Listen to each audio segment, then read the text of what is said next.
بسم الله الرحمن الرحیم. السلام علیکم. په تاریخ کې په اول ځل د خیبر پښتونخوا حکومت د وفاق نه مخکې بجټ پیش کړ. د دې وجه څه کېدای شي؟ خو د دې نه مخکې راځو بجټ لا چې بجټ وایي څه ته. اکثر خلکو ته پته نشته چې بجټ وایي څه ته. بجټ ټکی دا د فرانسیسي ژبې د یو ټکي نه راغستې شوی دی چې د دې معنی د تور بیګ. دا ویل کېږي چې په 1860 کې د برطانیې چې کوم شاهي حکومت و دغه وزیر مالیات و هغه سبا د حکومت چې څومره خرچه کېږي ټول حساب کتاب به ورسره نو په کال کې به یو پیر دغه هغه حساب کتاب او دغه راپورټ پیش کوم نو ځان سره به یو تور بیګ راوړم هغه ته بجټ باکس وایا. نو په دې وجه باندې ته بجټ ویل کېږي. بجټ په اصل کې څه شي؟ په بجټ کې موږ سره دوه خبرې راځي.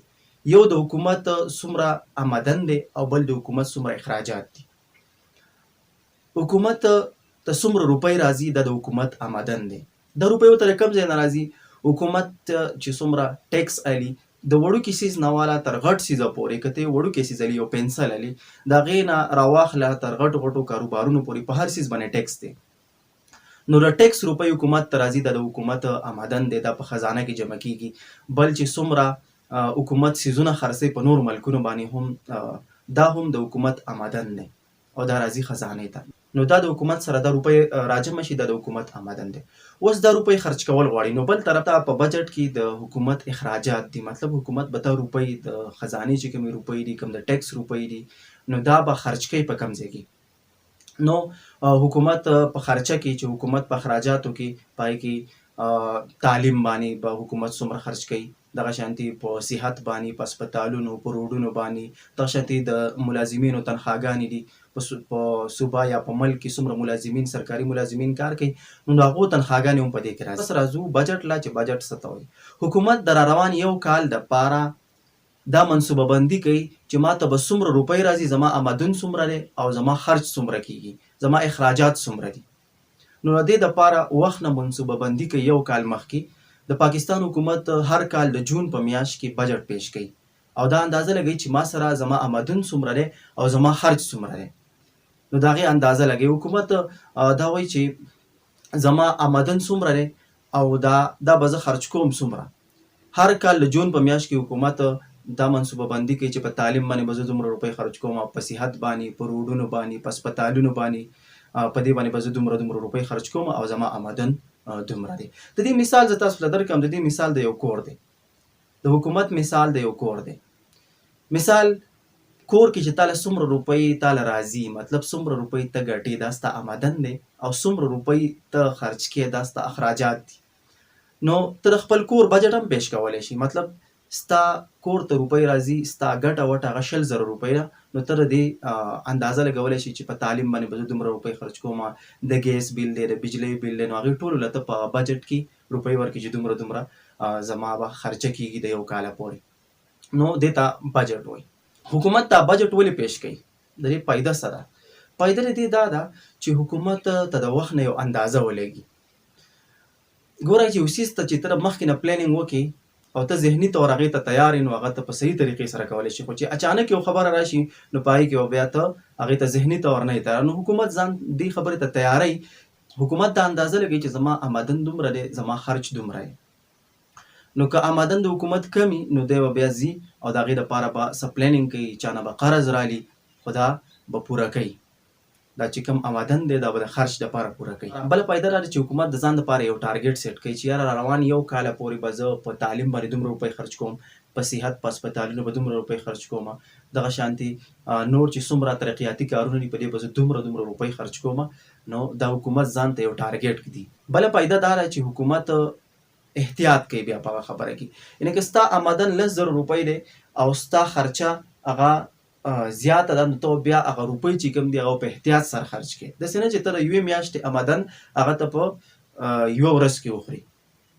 نو حکومت بیا په ډیسیژن کې چې کومه ده فیصله اخیستو کې هغې کې احتیاط کوي. هغه ته د وخت نه پته چې یاره زما آمدن دومره دی نو او زما خرچه دومره ده نو هغه په احتیاط سره هغه روپۍ خرچ کوي. د بجټ څومره قسمونه دي؟ نو د بجټ 3 قسمونه دي. کوم بجټ چې پیش کېږي نو د هغې 3 قسمونه دي. یو دی متوازن بجټ. متوازن بجټ دې ته وایي چې ستا د کور خرچه هغه 10,000 روپۍ ده او ته ګټې هم 10,000 روپۍ. ستا آمدن 10,000 روپۍ دی او ستا خرچه هم 10,000 روپۍ ده نو دې ته موږ متوازن بجټ وایو. مطلب ستا خرچه او ستا آمدن دا برابر دی، نو ته په اسانۍ سره هغه خپله خرچه کولی شي. نو دې ته وایي متوازن بجټ. نو حکومت چې کله د حکومت آمدن حکومت ته چې څومره روپۍ راځي او هغه چې څومره روپۍ خرچ کوي دواړه برابر وي، نو دې ته متوازن بجټ وایي. دویم دی د خسارې بجټ، د نقصان بجټ.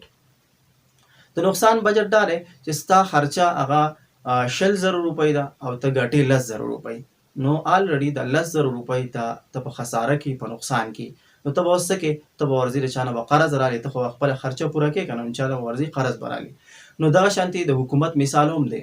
حکومت چې کله آمدن د حکومت کمی او خرچه یې زیاته وي، دغه اخراجات زیات دي، نو حکومت بیا د هغې د پوره کولو دپاره بیا د یو ملک نه قرض اخلي، کله د IMF نه قرض اخلي، نو دې ته د خسارې بجټ وایي.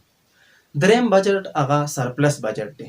سرپلس بجټ دې ته وایي چې ستا د کور خرچه هغه 100,000 روپۍ ده او ته ګټې 13,000 روپۍ، نو د 10,000 روپۍ دا تا سره ګټه پاتې شو، نو دا سرپلس بجټ دی. مطلب د 10,000 روپۍ تا ته په ګټه کې پاتې شو. اوس راځو دې خبرې له چې د خیبر پښتونخوا حکومت دا ځل دا دعوه کوي چې موږ سرپلس بجټ پیش کړو. که تاسو دا وګورئ نو په دې بجټ کې د حکومت چې کومه خرچه ده هغه 1654 ارب روپۍ ده او چې څومره آمدن دی هغه 1754 ارب روپۍ دی.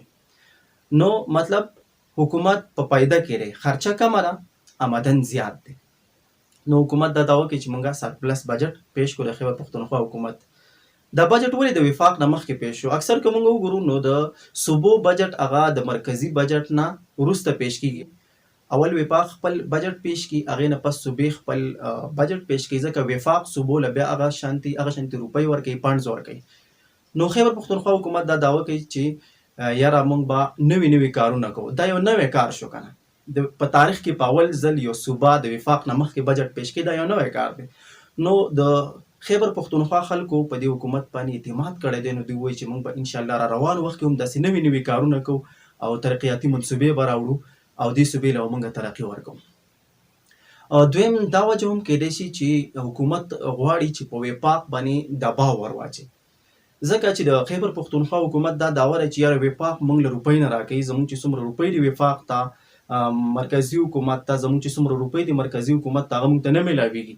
نو چې نه میلاویږي نو موږ به د دوی نه مخکې بجټ پیش کړو، نو موږ به په هغو باندې یو قسم له دباو ورواچو.